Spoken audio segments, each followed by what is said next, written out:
नमस्कार मैं त्रिनाथ और आप देख रहे हैं रेडियो इंडिया। आने वाले वक्त में कांवड़ यात्रा का शुभारंभ होने वाला है। उत्तर प्रदेश सरकार ने इसके लिए पूरी इजाज़त दी है, लेकिन उत्तराखंड सरकार ने इसको पहले ही रद्द कर दिया था।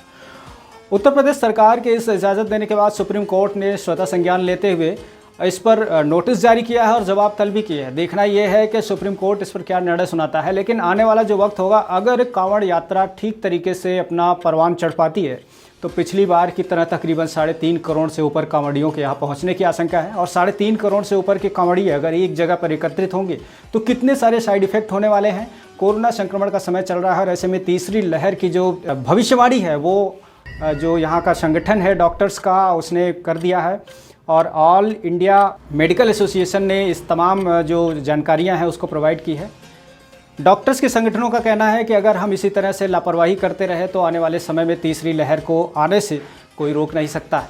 ऐसे में योगी सरकार द्वारा, उत्तर प्रदेश सरकार द्वारा कांवड़ियों के लिए दी जाने वाली इजाज़त के बाद तमाम सवाल खड़े होने शुरू हो गए हैं। सुप्रीम कोर्ट ने इस पर सख्ती दिखाते हुए नोटिस जारी किया है और स्वतः संज्ञान लेते हुए इस पर कार्रवाई करने का भी भरोसा जताया है। इससे पहले कोरोना की दूसरी लहर से ठीक पहले हरिद्वार में कुंभ मेले को लेकर के तमाम सवाल उठे थे। सरकार की कड़ी आलोचना हुई थी। शाही स्नान में लाखों लोगों ने स्नान किया था। 12 अप्रैल यानी सोमवती अमावस्या को 35 लाख लोगों ने स्नान किया था वहां पर। और 11 मार्च महाशिवरात्रि पर तकरीबन 32 लाख तीर्थयात्री स्नान करने पहुंचे थे। बिना मास्क के, बिना कोरोना गाइडलाइन की पालन किए हुए तमाम लोगों का वहां पर जुटना ये बताता है कि किस तरह से कुंभ जो है सुपर स्प्रेडर के तौर पर सामने आया था। तमाम लोगों ने वहाँ से ये आकलन जारी किया था कि हो सकता है कि जो दूसरी लहर आई थी वो कुंभ मेले की में तमाम लोगों के जाने की वजह से हुई हो। ठीक उसी की तर्ज पर जब ये उत्तर प्रदेश सरकार ने इसको लेकर के गाइडलाइन जारी की है, कांवड़ यात्रा को लेकर के इजाज़त दी है, तो तमाम सवाल उठने शुरू हो गए हैं अभी से कि तीसरी लहर को लेकर के, जहां एक तरफ इंडियन मेडिकल एसोसिएशन ने पहले ही चेतावनी जारी की है और उसके बाद तमाम स्वास्थ्य विशेषज्ञों ने भी ये चेतावनी जारी की है कि आखिर तीसरी लहर के हम करीब पहुँच गए। ऐसे में असावधानी बिल्कुल भी बर्दाश्त नहीं की जा सकती और असावधानी से तीसरी लहर बिल्कुल विकराल रूप धारण कर सकती है।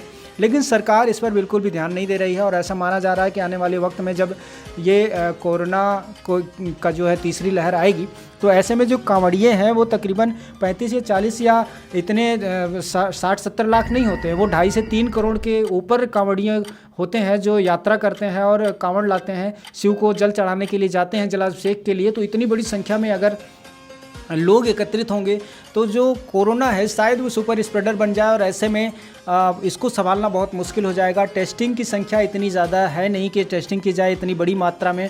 कुंभ के दौरान ही टेस्टिंग की तमाम जो दावे थे वो खोखले साबित हुए थे, जबकि वहाँ पर ज़्यादा से ज़्यादा 1 करोड़ की भीड़ थी। और ऐसे में जब 2.5 से 3 करोड़ कांवड़िए सड़कों पर होंगे और कोरोना का विकराल रूप धारण किए हुआ होगा तो हमें अस्पतालों की भी जो लिमिटेड व्यवस्थाएँ हैं उनको भी नहीं संभाला जाएगा और ऐसे में ना टेस्टिंग हो सकेगी और ना ही ठीक से इलाज मिल सकेगा। आप समझ सकते हैं कि किस तरह से विकराल रूप धारण करेगा और ऐसे में हमें समझ जाना चाहिए कि हमें किसी भी तरह की लापरवाही करना हमारे लिए बिल्कुल भी खतरे से खाली नहीं है। 2019 का समय तो आपको याद होगा कि लगभग यूपी, हरियाणा और उत्तराखंड में 3.5 करोड़ से अधिक कांवड़िए पहुंचे थे और ऐसे में वेस्ट यूपी से ही लगभग 2 करोड़ से अधिक कांवड़िए अलग अलग जगहों पर एकत्रित हुए थे जल चढ़ाने के लिए, जलाभिषेक करने के लिए।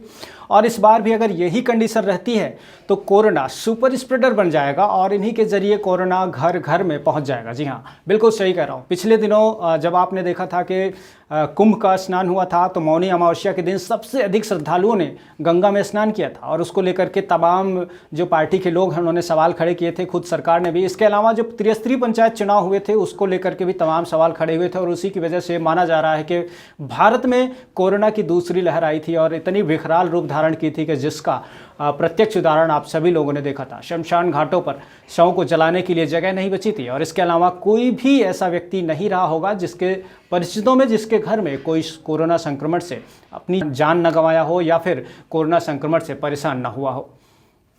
तो इन तमाम परेशानियों को देखते हुए मुझे जो लगता है, हमारा अपना निजी जो राय है, पर्सनल जो विचार है वो यही है कि शायद अगर कोरोना की तीसरी लहर आ जाती है और इस बीच जो कांवड़ियों की यात्रा है वो लगातार चलता रहता है तो ऐसे में सुपर स्प्रेडर बनकर कांवड़िए घर घर में पहुंच जाएंगे और ऐसे में कोरोना की तीसरी लहर को विकराल रूप धारण करने से कोई नहीं रोक सकता।